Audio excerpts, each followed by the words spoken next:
কবে বাণী হয় যে মরণ তারিখ জানা নাই।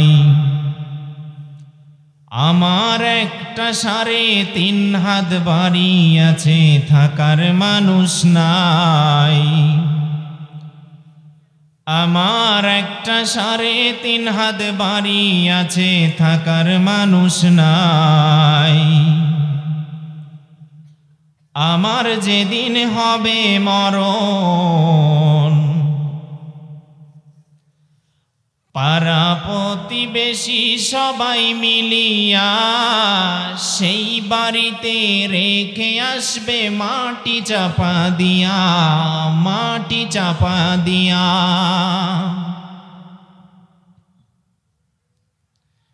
চেহারা আর পোশাক যাদের মুসলমানি নয়, কেমন করে পাবো তাদের জাতির পরিচয়? কেমন করে পাবো তাদের জাতির পরিচয়? প্রগতিশীল তকমা আটা, টাই পরা আর দাড়ি সাটা, তারাই আবার শেষ নবীর উম্মত। কেমন করে হয়, কেমন করে হয়? কয়দিন আর বাঁচবা, দুনিয়াটা কারোর জন্য চিরস্থায়ী নয়। বাবারে পায়ে ধরে বলে যাব, কয়দিন আর বাঁচবা, আল্লাহর কোরআনটা সিনার ভিতরে গাইতে লও। কথাই কথা মনে পড়ে দেয় বাবা, মনে রাখবা আল্লাহ রাব্বুল আলামিন কোরআনের ভিতরে এত সুন্দর করে পঙ্খানু ভাবে মানুষগুলো যেন জাহান্নামে না যায়, এই জন্য সব কিছু ফাঁস করে দিয়েছেন। পরীক্ষার যেমন আমাদের প্রশ্ন আগে দেওয়া হয়, পরে কিন্তু বলে দেয়, কিন্তু বাবাজি আল্লাহ রাব্বুল আলামিন সব কিছু দুনিয়ার জমিনে আমাদের খোলাসা করে দিয়েছেন। মনে রাখবেন, লাইফ ইজ টেস্ট, জীবন মানেই পরীক্ষা। লাইফ ইজ ওয়ার, জীবন মানেই যুদ্ধ। লাইফ ইজ ওয়ার্ক, জীবন মানেই কাজ। বাবাজি কয়দিন আর বাঁচবা, মনে রাখবা এই যে অন্ধকার কবরের একটা ঘটনা বলে যাই বাবা। বাহালুল একজন জ্ঞানী মানুষ ছিলেন, এই বাহালুল রাস্তার পাশ দিয়ে যাচ্ছেন বাবা। কথায় কথা মনে পড়ে যাচ্ছে বাবা, বাহালুল রাস্তার পাশ দিয়ে যাচ্ছেন, দুইটা বাচ্চা, একটা কান্না করে আর একটা খেলনা করে। বাহালুল মনে করলো যেই বাচ্চাটা কান্না করবে ওর কাছে খেলনা নাই, এই জন্য কান্না করে। বাহালুল বললেন, তুমি কান্না করো না, আমি তোমাকে খেলনা এনে দেব। বাহালুল যখন এই কথা বলল বাবা, ওই ছোট্ট বাচ্চা বললেন, ও বাহালুল তুমি আমাকে ধোকা দিও না। বাহালুল যখন বললেন এই কথার উত্তর বাচ্চা যখন দিলেন, বাহালুল তুমি আমাকে ধোকা দিও না। আমার জাহান কয়, কেন ধোকা দিলাম তোমাকে বাবা, তুমি তো ছোট্ট মানুষ। এইবার বাহালুলকে ওই ছোট্ট বাচ্চা বলে, আমার জাহান্নামের ভয়ে আমি কান্না করি। এইবার বললেন, বাবা তোমার তো জাহান্নাম অনেক দেরি আছে, তোমার তো এখনো সেই হিসাব নিকাশ শুরু হয় নাই। এই কথা বলার পরে ওই বাচ্চাটা বললেন, ও বাবা তুমি কান্না করো না। তখন আবার বললেন, যখন বাহালুল বাচ্চাটা বললেন, বাহালুল আর ধোকা দিও না, আমার ভয় হয়, আমার ভয় হয়।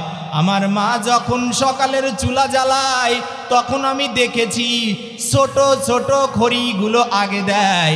আমার আল্লাহ বুঝি আমাদের ছোট ছোট মানুষ দিয়ে জাহান্নাম শুরু না করে। আল্লাহু আকবার। সম্মানিত বাবাজি, এই যে রাত, মনে রাখবেন, হু অনস দি পাওয়ার, হু অনস দি ডে, দিনের মালিক আল্লাহ, হু অনস দি নাইট, রাতের মালিক আল্লাহ। এমন কোন মানুষ আপনারা নাই যে আপনার কাফনের কাপড় ঘুরকা বাজারে আসে নাই। সম্মানিত উপস্থিতি, আল্লাহ বলেন, কোরআনের ভিতরে সূরা মুতাফফিফিনের ভিতরে বলেন, ইন্নাল্লাযীনা, নিশ্চয় যারা আজরামু, অপরাধ করেছে, কানু মিনাল্লাযীনা আমানু, তারা মুমিনদেরকে নিয়ে করত ইয়াদহাকুন, উপহাস, হাসি তামাশা। মনে রাখবেন, কিছুদিন আগের কথায় আপনাদেরকে বলে যাচ্ছি বাবা, মানুষ যখন আমরা মোল্লা মুসল্লিরা রাস্তাঘাটে বের হইলে আমাদের তো সম্মান দূরের কথা, আমরা রাস্তায় বের হলে জঙ্গি অপবাদ, শিবির অপবাদ দেওয়া হতো। কিন্তু আপনারা সিডি হিস্টোরি, আপনারা কারুনের ইতিহাস দেখুন, সিডি হিস্টোরি, আপনারা নমরুদের ইতিহাস দেখুন। মনে রাখবেন, ক্ষমতা কারুর চিরস্থায়ী নয়, গদি কারুর চিরস্থায়ী নয়। তাই বাবা সকলের পায়ে ধরে বলে যাব, কয়দিন আর বাঁচবা, কাপনের কাপড় কারবানি চলে আসছে, কারুর গ্যারান্টি নাই বাবা। পায়ে ধরে বলবো, 5 ওয়াক্ত নামাজ পড়ো, আল্লাহর বিধান মানো, আর যারাই দুনিয়ার জমিন থেকে কোরআনকে মেনে জীবন গঠন করবা তারাই সফল কাম। মনে রাখবেন, মেক ইস লাইফ বিফোর ডেথ, মৃত্যুর পূর্বে জীবন তৈরি করুন। Death can happen at any time, যে কোনো সময় মৃত্যু হতে পারে। মনে রাখবেন, মৃত্যুর কোনো সময় সীমা নেই।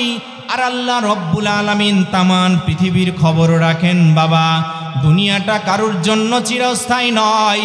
তাই সুস্পষ্ট কথা সকলের কাছে অনুরোধ করব, 5 ওয়াক্ত নামাজ পড়বেন, আল্লাহর হুকুম মানবেন। ক্ষমতা কারুর চিরস্থায়ী নয়। মনে রাখবেন, আপনি যা কিছু করেন আল্লাহর সিসি ক্যামেরায় ধরা পড়ে যাচ্ছে। আমরা অনেক নিউজ পাই, হয়তোবা আমরা এলাকায় বসবাস করি, আমরা এই সিরাজগঞ্জের মানুষ। এখন কিন্তু অনেকেই নাম বেইছে খাইতেছে, অনেক জায়গা থেকে চাঁদা উঠাচ্ছে। মনে রাখবেন, এই চাঁদা উঠাতে যায় নিজের মান সম্মান নষ্ট করবেন না। সত্য কথা, 1000 হাত মাটির নিচেও থাকলে সত্যটা প্রকাশ পেয়ে যাবে। আপনি যেখান থেকে যেইভাবে টাকা পয়সা নিয়ে খাচ্ছেন, যেখান থেকে নিচ্ছেন, সিসি ক্যামেরা আল্লাহর তো আছেই। তারপরে যেই জায়গায় এই কাজগুলো করতেছেন, ওই জায়গার সিসি ক্যামেরাও কিন্তু রেকর্ড হয়ে যাচ্ছে। তাই বলবো বাবা, কয়দিন আর বাঁচবা, দুনিয়ার তরাই বড়াই ছাড়ো, সব কিছু একদিন চলে যেতে হবে। দুনিয়াটা কারোর জন্য চিরস্থায়ী নয়।